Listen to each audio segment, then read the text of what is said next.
Hi everybody, this is Shelly Tougas, Director of the Hudson Area Public Library with our River Channel segment, Books Are Just the Beginning.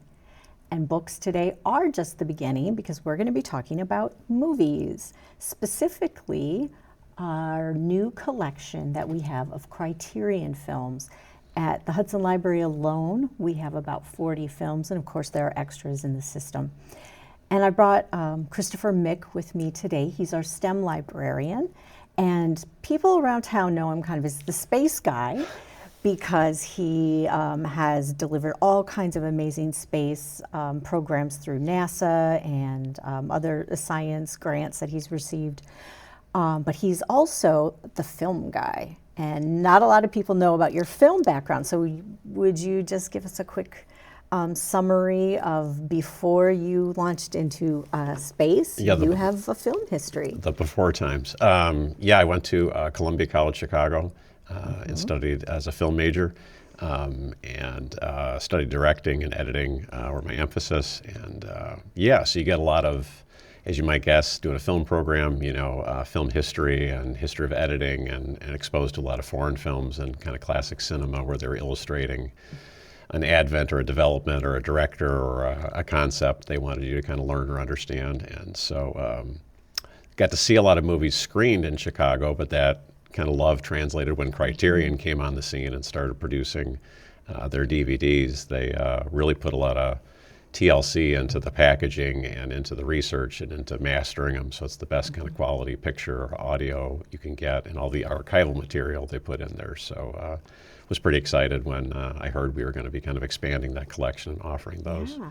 Well, we're about the same age, so I'm thinking you were in grad school, so Criterion was just sort of beginning about that time. Yeah, I don't know the exact year, but yeah, they got going was the 90s, I think. They kind of came on as a popular resource for getting DVDs.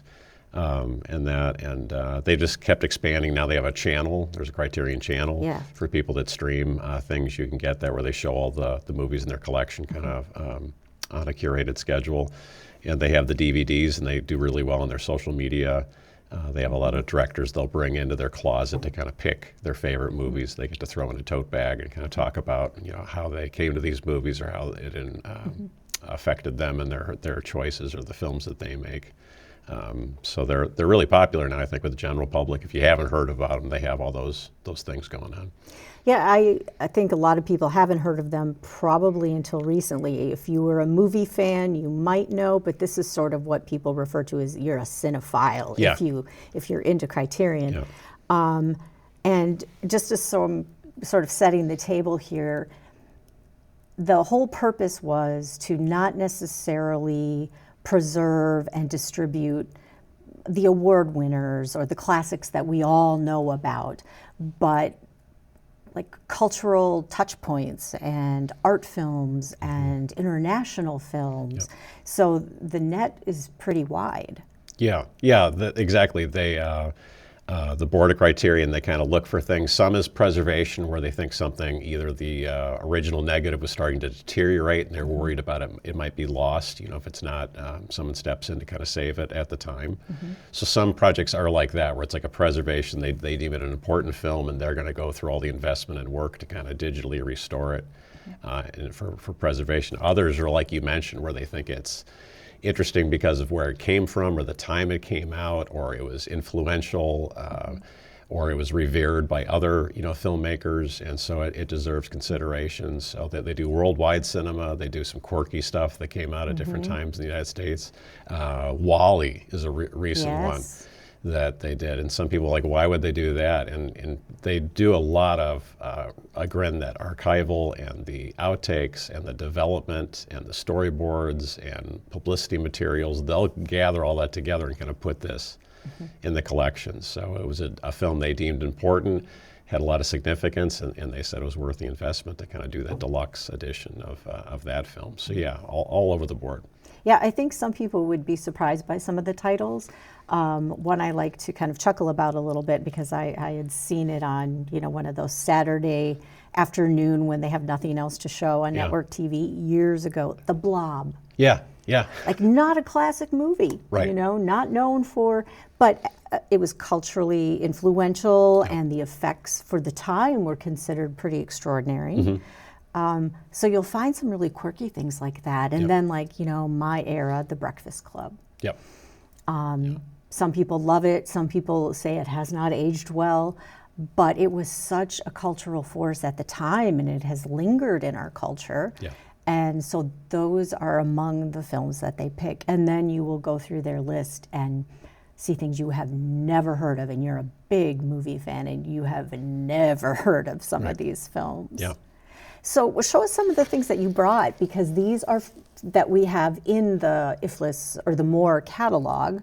And Yeah, these are my copies because some are on demand and on hold, and I didn't want to take anything out of the system just for this in case somebody's waiting. So these are movies that are Criterion movies that I have in my personal collection that are also available in the More catalog. So Spartacus, Stanley Kubrick's, one of his early works that was kind of remastered, Ingmar Bergman's Wild Strawberries. Favorite of mine, Seven Samurai. I actually used this film to teach at Columbia College. We talked about editing on that. And then just an example for Seven Samurai, directed by Akira Kurosawa, kind of talking about the beautiful packaging and what they do. But they'll put a booklet that has, to your point, they'll have essays written by people to talk about why this film, is chosen, or the cultural impact or mark it made on other filmmakers. So they'll have a lot of essays, a lot of archival research through the newspaper clips. Yep, through the pre-production and development, or how it was received, or awards it might have won, or how it was received around the world. There are a couple that actually have reprinted the novel and put it in the box. Yeah. Some will include a copy of the screenplay, promotional materials that happened at the time. The essays, like I mentioned. Other times it'll be the kind of comparative research. They'll have stills of what the film looked like before and after the restoration, so they can kind of see how it was deteriorated, or maybe you'd seen it on TV, but it was kind of a poor, soft, copy, and this is much sharper and richer in the tones for it. So foreign films, like we mentioned, one from Russia, Solaris by Andrei Tarkovsky.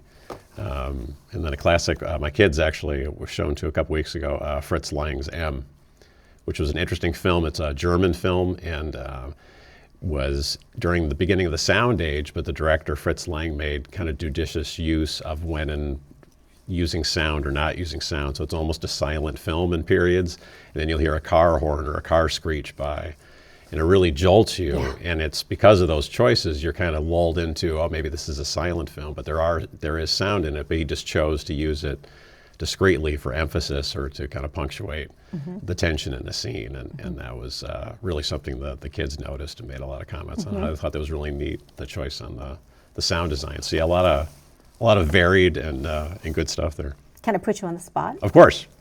Do you know one of the first two releases? Oh, from Criterion? Yes. Oh, wow.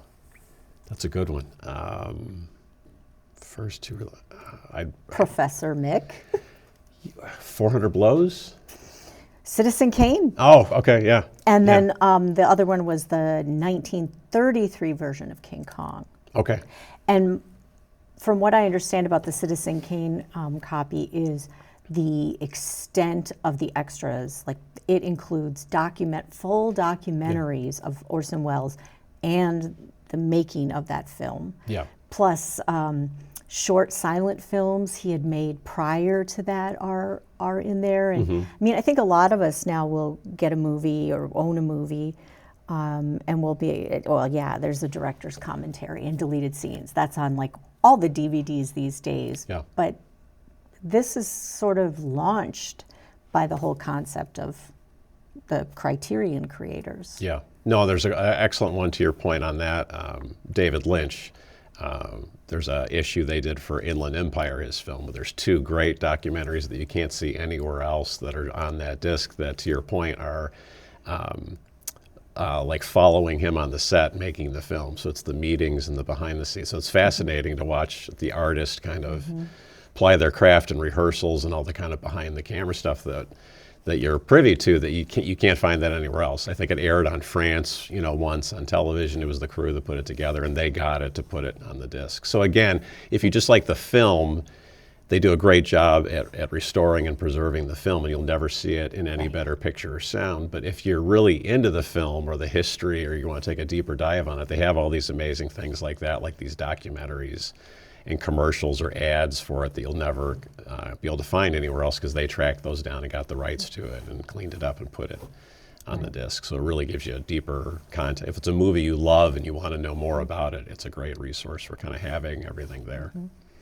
And I think that's one of the reasons we looked at adding this collection to at our library is there's so many things you can get streaming now. So for us to actually have things that are unique and special and harder for people to acquire or find, that's a perfect thing for the library to be providing the public. And they are on the pricier side as well. Yeah. So we did find the 50% off sale. Yeah. But I think that was really an exciting thing for us to do, just because sometimes you can find it on streaming before you can get it on DVD. Like, it goes there in between being in theatrical release. Yeah. Well, and that's just it. Streaming is great, but that's why I still own these, because like you said, you can see the film on streaming, but you don't always know which version you're getting on streaming. It could be an older, a copy different version, and then you don't get any of those extras like we talked about. Yeah. So you won't get the articles and the photos and the documentaries and that. So that's why I still have a lot of physical DVDs, because if it's an important film to me, I want all that extra stuff there. And on the streaming services, you're usually just getting the film. And they started doing this, they had options in Laserdisc. Now, were you a Laserdisc guy? I did. I had a Laserdisc player, and the kind, if you remember, you had to flip it over in the middle of, it would say, they put a pause break in there, and you'd have to pick it up and flip it over, almost like an old record. And they were big. They were like a 33 1/3, looked like a giant DVD.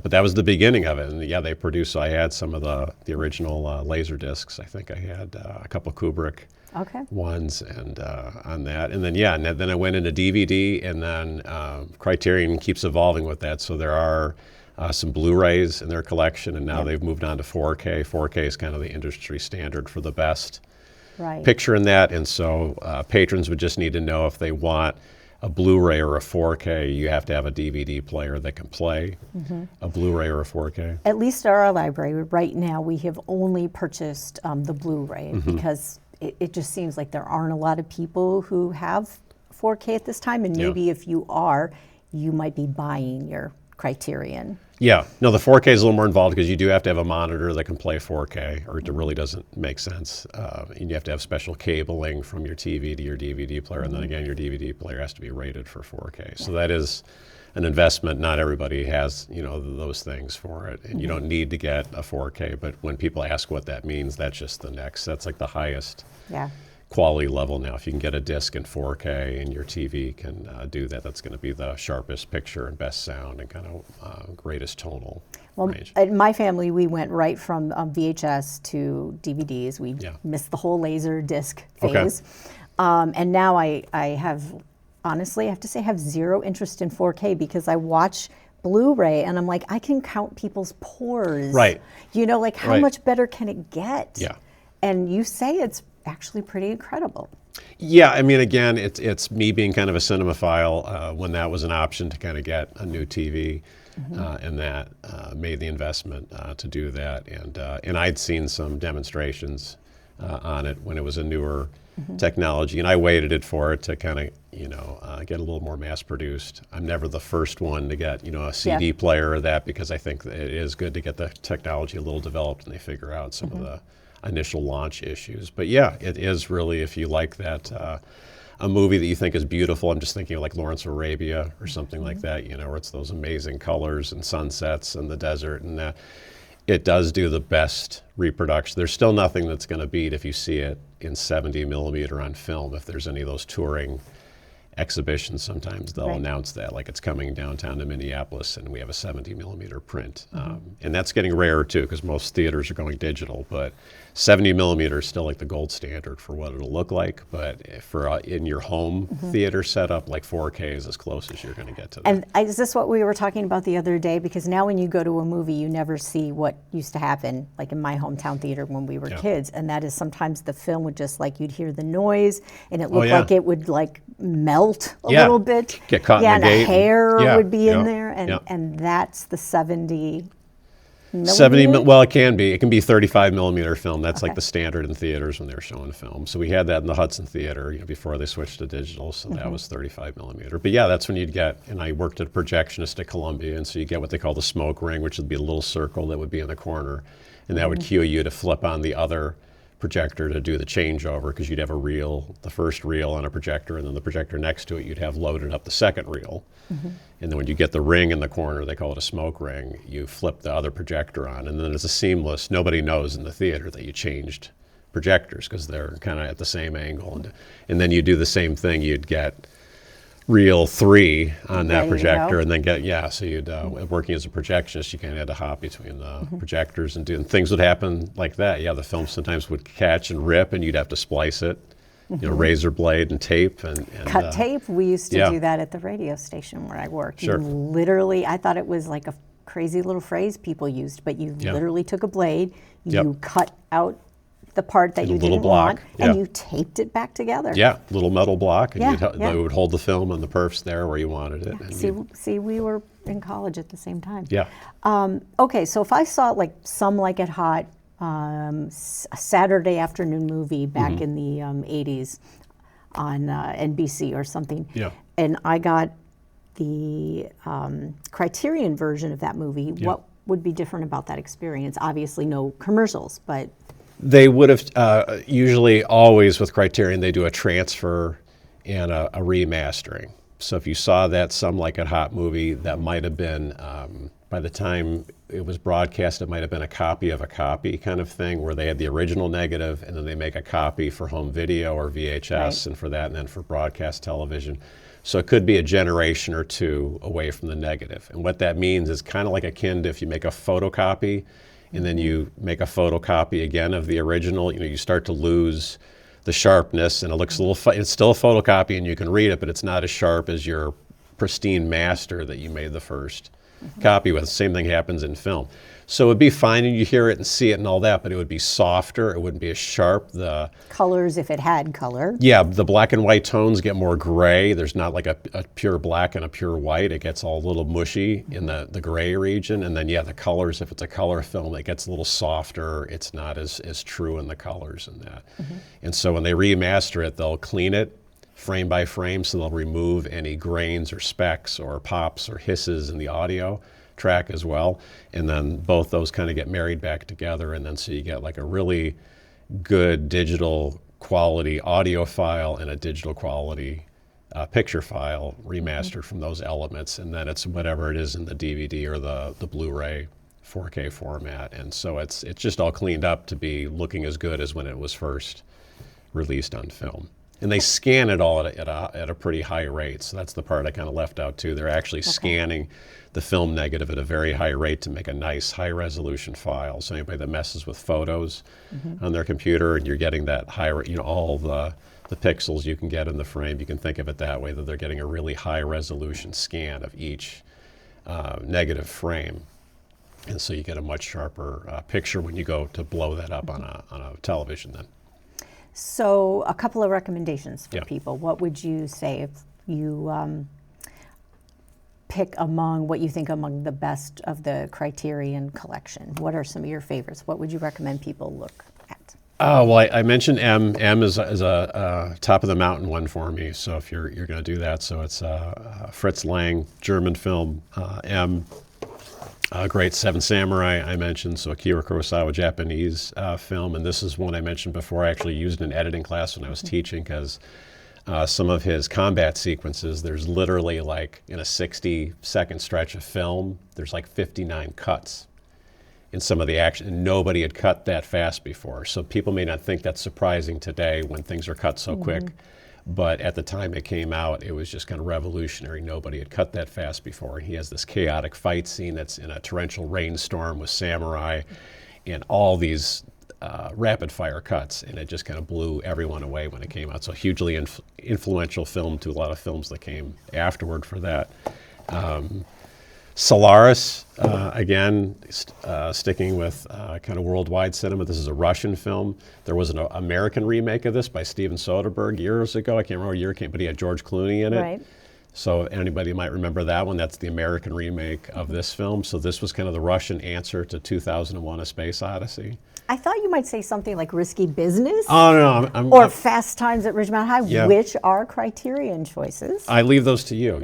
You can jump to those if you want to talk about that. That's awesome.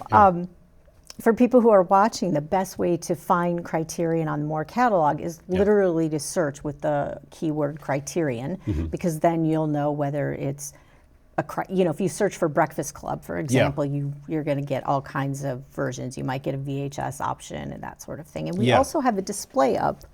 Our Criterion are on a display by the checkouts on the main floor. And we should have more coming. I actually submitted some additional. I'm so glad. Yeah, so I can't guarantee which and when they'll be coming in, but I was working with Joan on the next batch to order. Right, and I worked with her on the first batch. So I guess what we're saying is if you love the options, you're welcome. And if you don't, well, give the film guy a call. We take requests, so if you have a title, absolutely. You can check the Criterion website at home, I was going to say to people too, because you can just go to criterion.com. You'll see their whole catalog. And if there's a film that interests you that you would like to have available in the collection, you're not seeing it when you do a search, we would be happy to take the request and kind of add it to the list. Yeah, we do that. We do that with books as well. We want to make sure that we have things that people are interested in. So awesome. Well, thanks for coming here today and visiting with me and sharing from your own collection. It's really fun to see. So thanks for joining us, everybody, and we'll see you next time.